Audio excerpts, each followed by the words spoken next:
오늘도 하나님의 전에 나온 성도 여러분 사랑하고 축복합니다. 오늘은 어버이 주일입니다. 또 이 땅에 계신 모든 부모님들 건강하시고 또 장수하시고 또 평안과 기쁨 여러분 가운데 가득 차게 되기를 주님의 이름으로 축복합니다. 또 사랑하는 모든 자녀들 또 부모님 위해서 기도해 주시고요. 부모님 꼭 예수 믿어 구원받도록 복음을 전해주시고 또 언제나 사랑하고 또 섬기는 그런 자녀들이 되기를 주님의 이름으로 축복합니다. 어떤 분들은 기독교에 대해서 제사를 드리지 않기 때문에 부모를 공경하지 않는다, 효가 떨어진다 그렇게 이야기를 합니다. 그런데 타 종교에 비해서 기독교는 효를 강조하는, 지나치게 강조하다시피 하는 것이 우리 기독교입니다. 성경에 보면 하나님이 10가지 계명을 주셨는데 그 중에 5번째 계명이 내 부모를 공경하라 라고 하는 말씀이고요. 또 하나는 출애굽기 21장 17절 말씀은 이런 말씀이 있습니다. 자기 아버지나 어머니를 저주하는 자는 반드시 죽일지니라. 이렇게 말씀하고 계시거든요. 그러니까 타 종교에서는 부모 공경이라고 하는 것은 윤리와 도덕일 뿐입니다. 그렇지만 기독교에서의 효도라고 하는 것, 부모 공경은 법입니다. 하나님의 명령이거든요. 그래서 우리가 부모를 공경하는 것이 우리 기독교인 된 우리들이 가져야 될 가장 기본적인 모습임을 기억하시고요. 언제나 부모 공경하는 모든 자녀들이 되기를 주님의 이름으로 축복합니다. 오늘 본문 말씀은 우리가 잘 아는 탕자의 비유에 관한 말씀이고요. 그 내용의 핵심은 탕자 아들에게 있는 것은 결코 아닙니다. 오늘 본문의 말씀의 핵심은 아버지에게 있습니다. 아버지가 어떤 사람인가 하는 것을 성경에 잘 나타내고 있는데 이걸 그림으로 표현한 사람이 있습니다. 렘브란트라고 하는 분인데 이분이 탕자의 귀향이라고 하는 그림, 저 그림을 그렸습니다. 사실 우리가 화면이 지금 가로로 되어 있기 때문에 저렇게 지금 아버지가 뚱뚱하게 나오는데 사실은 그러하지 않습니다. 이 그림은 가로가 206cm, 2m가 넘죠. 세로가 262cm입니다. 그러니까 아래에서 이렇게 길쭉한 그림인데 우리는 화면이 좀 이렇게 하니까 조금 늘려서 아버지가 이제 좀 부해 보이고 그런 모습입니다만은 이 탕자의 귀향이라고 하는 이 그림이 뭐 별거 아닌 것 같지만 성경의 아버지의 마음을 그대로 담고 있는 그림이 바로 렘브란트가 그린 탕자의 귀향이라고 하는 그림입니다. 이 돌아온 탕자를 아버지가 두 손을 벌려 가슴으로 끌어안고 있는 모습입니다. 그의 몰골을 보십시오. 말이 아닙니다. 낡아 빠진 옷에다가 수천리를 걸어와서 너덜너덜 못쓰게 된 샌들의 모습, 그거를 이렇게 조금 집약한 겁니다. 크로즈와 합한 것, 저런 모습의 그림입니다. 그리고 헐렁한 통옷 한 벌로 수척한 그의 몸을 가리고 있습니다.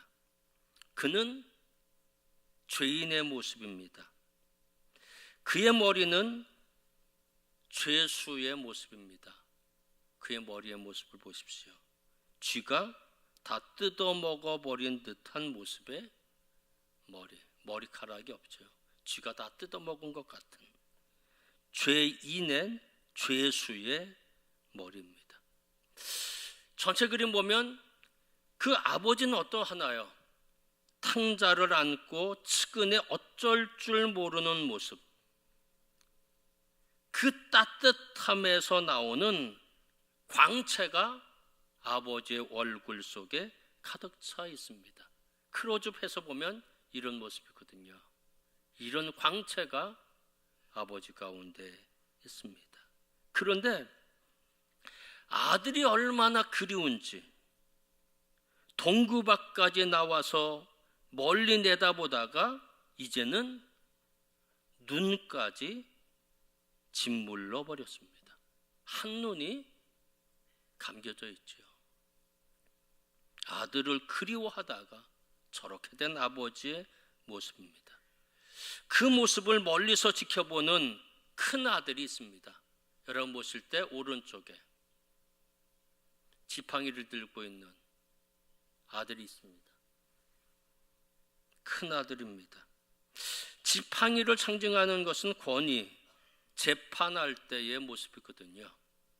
이 아들은 어떤 권위를 내세우고 의의를 내세우지만 따뜻함도 없고 포용도 없고 사랑도 없는 아들입니다. 이 그림에 중요한 포인트가 있습니다. 잘 보세요. 아버지의 두 손을 여러분 보시기를 바랍니다. 잘 보세요. 똑같이 생각하지만 전혀 똑같지 않습니다. 두 손을 클로즈업하면 이런 손입니다. 보세요. 여러분 보시기에 그 왼쪽, 여러분 보시기에 오른쪽 달라요. 여러분 보시기에 오른쪽은 저쪽 아버지의 오른손이고요. 그리고 투박한 손은 아버지의 왼손입니다. 아버지의 왼손은 근육질의 남성손입니다. 그리고 아버지의 오른손은 부드러운 여성손의 모습입니다. 무엇을 뜻할까요? 아버지의 두 손은 경계의 선 양편을 다 포용하는 손입니다. 큰아들, 작은아들 다 포용하는 손. 의롭다고 자처하는 사람이나 내가 죄인이라고 여기는 사람이나 다 포용하는 손입니다. 가진 자도 없는 자도 포용하고 있고요. 안에 있는 사람이나 밖에 있는 사람까지도 포용하는 손입니다. 요즘 우리나라에서 얘기하는 것으로 얘기한다면 좌에 있는 사람이나 우에 있는 사람이나 다 포용하는 손. 보수적인 아들, 큰 아들, 진보적인 아들, 작은 아들까지 다 포용하는 손이 저 아버지의 손이라고 하는 것입니다. 아버지는 좌와 우를, 진보와 보수를 분리시키지 않습니다. 대결시키지 않습니다. 다 포용하고 있는 따뜻한 아버지라는 겁니다. 또 하나의 포인트가 있다고 하면 아버지의 옷은 붉은 망토를 걸친 아버지의 모습입니다. 예수 그리스도의 보혈로 죄인된 탕자를 덮는 모습의 그림이거든요. 저 빨간색 예수 그리스도의 보혈을 상징하고 그 모습으로 그 죄인을 덮으시는 것을 상징하고 있다는 것입니다. 탕자의 아버지는 예수의 보혈로 덮고 있는 거거든요. 탕자를요. 따뜻하고 포용하는 아버지의 모습입니다. 사실 탕자의 아버지는요, 탕자가 집을 나갈 때부터 탕자가 실패할 것을 알고 있었습니다. 탕자가 실패할 것을 알고 있었기 때문에 동구밖까지 나와서 탕자를 기다리고 있었다는 겁니다. 누가복음 15장 20절 말씀. 다 함께 읽겠습니다. 이에 일어나서 아버지께로 돌아가니라. 아직도 거리가 먼데 아버지가 그를 보고 측은히 여겨 달려가 목을 안고 입을 맞추니. 탕자의 아버지는요, 그 아들이 금이 환영하게 해서 돌아올 것을 기다리고 있습니까? 아니거든요. 선물 보따리를 갖고 올까 봐 그 아버지는 동구 밖에 나가서 기다리나요? 결코 아닙니다. 아버지는요, 그가 집을 나갈 설 때만 벌써 실패할 것 알았어요. 만약에 동네 사람들에게 붙잡히면 불효자식이라고. 왜? 아버지가 쩡쩡한데 재산 달라고 강짜 부리는 그 아들이 아닙니까? 돌아올 때요, 돌에 맞아 죽을 수 있어요. 그래서 이 아버지는 동네 사람들에게 발견되기 전에 먼저 자신이 그 아들을 발견해서 감싸주기 위해 동구 밖까지 나가서 아버지, 그 아들을 기다리고 있다는 겁니다. 아버지의 마음은 너무 간절했어요. 아들이 돌아올 것인가? 돌아오지 않을 건가? 돌아와야 하는데, 근데 혹시나 잘못되지 아니할까? 탕자의 아버지는 간절함으로 하나님 앞에 기도했을 겁니다. 그는 유대인이거든요. 당연히 하나님 앞에 기도했겠죠. 언제부터 기도했을까요? 탕자가 나가는 순간부터 그를 위해 기도했을 겁니다. 얼마나 많은 눈물을 뿌려 기도했을까요? 왜? 알고 있기 때문에. 그가 벌써 다 실패할 거다. 아버지는 다 내다보고 있었어요. 그러니까 얼마나 가슴 저리면서 그를 위해서 기도했겠습니까? 아버지는 맛난 음식을 먹을 수도 없어요. 밥을 먹어도 먹는 게 아니었다는 겁니다. 둘째 아들만 생각하면 목이 메어서 먹을 수도 없었다는 겁니다. 아무리 좋은 것을 보아도 기쁨이 없었고요. 언제나 자식 생각 때문에 눈이 짓물렀다는 것입니다. 사실 이 아들은요, 집을 나갈 때는 원대한 꿈을 갖고 나갔습니다. 성공해서 돌아올 거다. 그런 각오가 단단했습니다. 근데 세상은 그렇게 간단하나요? 호락호락하나요? 아닙니다. 자신의 뜻대로 되는 것이 없었고요. 결국 모든 재산을 탕진해버렸고 망해버리고 말았습니다.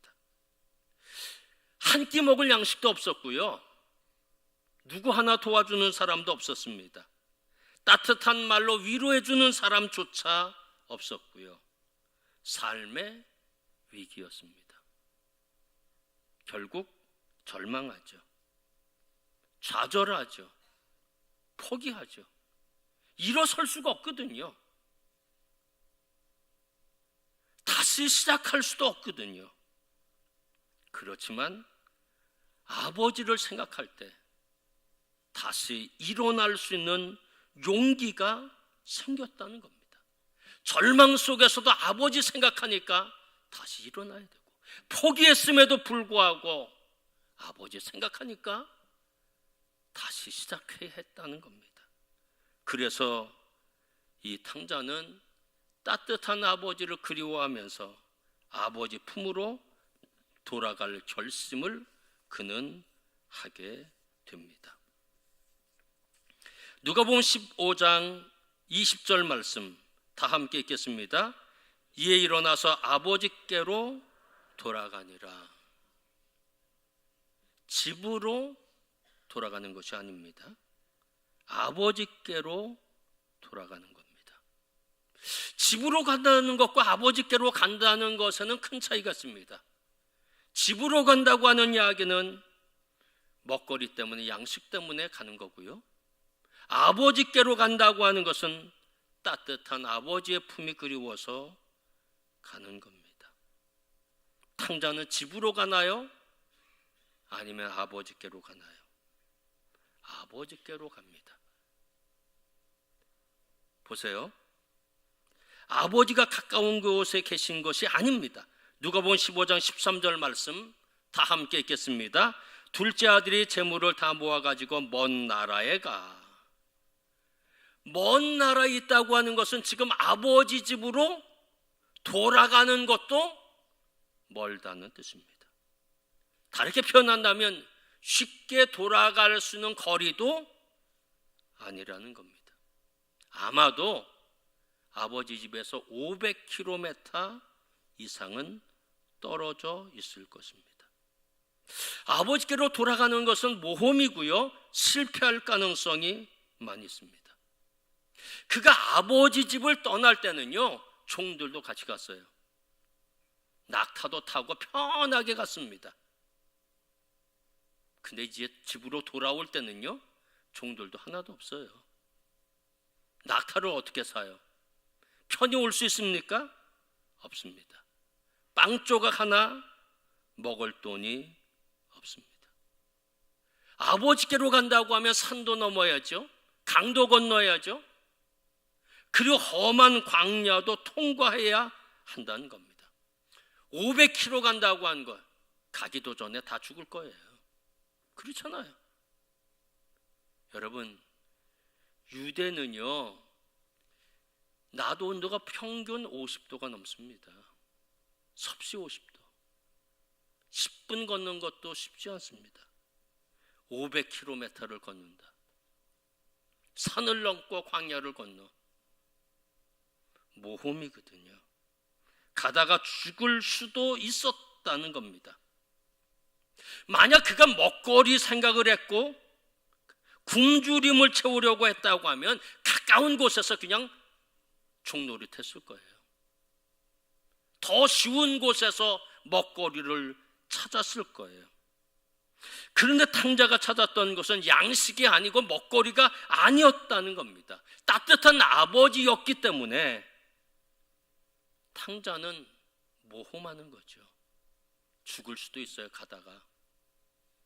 그런데 그는 이제 따뜻한 아버지에게로 가게 됩니다. 누가복음 15장 18절 말씀 다 함께 읽겠습니다. 내가 일어나 아버지께 가서. 누가복음 15장 20절 말씀 다 함께 읽겠습니다. 이에 일어나서 아버지께로 돌아가니라. 집으로가 아니에요. 아버지께로. 왜? 너무 좋은 아버지, 따뜻한 아버지이기 때문에.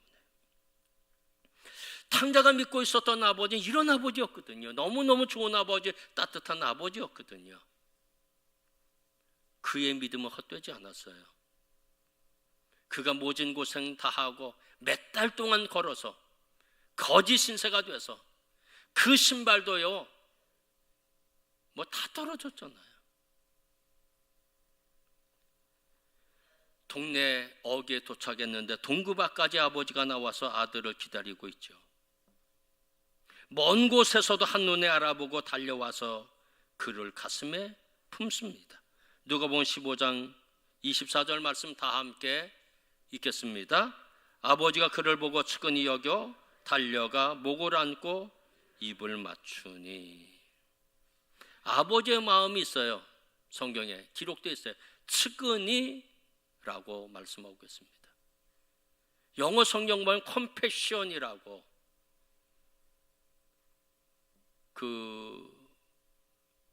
써놓고 있습니다. 합성어예요. 컴이라고 한 단어와 패션이라고 한 단어.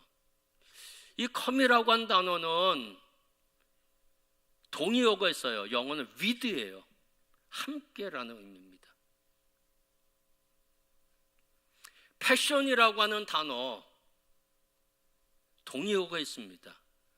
필링입니다. 느낌, 감정이라는 것입니다. 컴패션이라고 하는 것은 공감하다, 함께 느끼다, 그런 뜻이거든요. 아버지의 마음은 어떠했나요? 아들과 공감했다는 겁니다.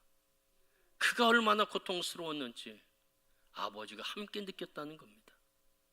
그 아들이 여기까지 올 때 얼마나 많은 죽을 고생을 했는지 아버지가 그것을 같이 느끼고 같이 아파하고 있다는 겁니다.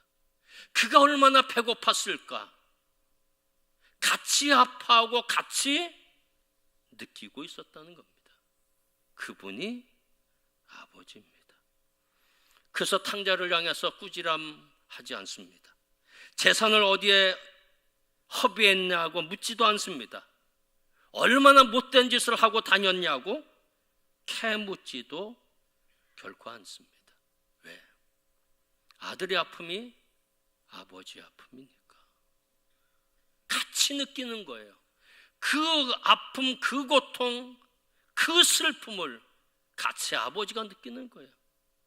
얼마나 엉엉 울었을까요? 너무 아파서, 너무 힘들어서, 너무 괴로워서 아버지와 아들은 함께 울었습니다. 그리고 아버지는 탕자를 위해 잔치를 배설하죠. 누가복음 15장 22절 23절 말씀 다 함께 읽겠습니다. 제일 좋은 옷을 내어다가 입히고 손에 가락지를 끼우고 발에 신을 신기라. 그리고 살찐 송아지를 끌어다가 잡으라. 우리가 먹고 즐기자. 아멘. 탕자의 아버지는 이런 분이셨습니다. 하나님 아버지 이런 분입니다. 따뜻한 품을 갖고 계신 하나님 아버지 있습니다. 꾸짖지 않습니다. 얼마나 못된 짓 했는지 우리에게 다그치지 않습니다. 그분이 하나님 아버지거든요. 육신의 아버지도 또와 똑같습니다. 우리를 측은히 여겨요. 공감해요. 우린 인천에 있어요. 아버지 어머니는 전라도에 계셔요. 아니면 충청도에 계셔요. 아니면 경상도에 계셔요. 우리만 바라보고 있어요. 공감하고 있습니다. 얼마나 힘들까? 내 딸이. 내 아들이 얼마나 고생할까? 얼마나 아플까? 공감하고 계시거든요. 이분이 부모님이시라는 겁니다. 그러면 자녀는 해야 할 것이 뭔가요? 아버지께 가는 거죠. 아버지는요, 선물 꾸러미 그거 기다리고 있는 게 아니거든요. 금이 환영할 것, 그걸 바라보고 동급 앞까지 나와 계신 것 아니라고 하는 겁니다. 단 한 가지, 만나면 좋은 거예요. 돌아오기만 하면 그것으로 아버지는 만족하는 거예요. 찾아오면 그것 하나로 만족하는 거예요. 이런 분이 부모님이시라는 겁니다. 근데 우리는 어떻게 하나요? 안 가잖아요. 찾아 안 가고, 잘 계시나요? 전화 한 통화 그냥 하고. 그런 모습이 우리에게 있지는 않습니까? 성공한 다음에 내가 가지요. 돈 많이 벌면 내가 보따리 싸갖고 가겠어요. 그건 아니거든요. 아버지는요, 어머니는요, 보따리 선물 싸갖고 오는 거 그거 원하는 게 아니거든요. 그냥 와주면 너무 좋은 거예요. 감사한 거예요. 탕자의 아버지처럼. 사랑하는 성도 여러분, 혹시 예전에 있었던 어떤 상처와 갈등 때문에 머뭇머뭇거리고 있지는 않습니까? 그런 갈등 상처들, 그건 어디에서 녹아지나요? 찾아갈 때 녹아지는 거고요, 아버지 품에서 녹아지는 거거든요. 그래서 우리는 아버지에게, 어머니에게 달려가는 것이 우리에게 필요하다고 하는 것입니다. 사랑하는 성도 여러분, 우리의 부모님 평생 우리를 위해서 헌신했던 분들, 따뜻하신 분들입니다. 그분들 여러분 사랑하시고요, 기도해 하셔야 되고요, 아무 조건 없이 그냥 가시면 됩니다. 그것이 하나님의 마음이고요, 또 부모님의 원하시는 모습이기도 합니다. 5월 한 달 여러분 꼭 그렇게 하시고요, 행복한 삶이 여러분 가운데 있게 되기를 주님의 이름으로 축원합니다. 기도하겠습니다. 하나님 감사합니다.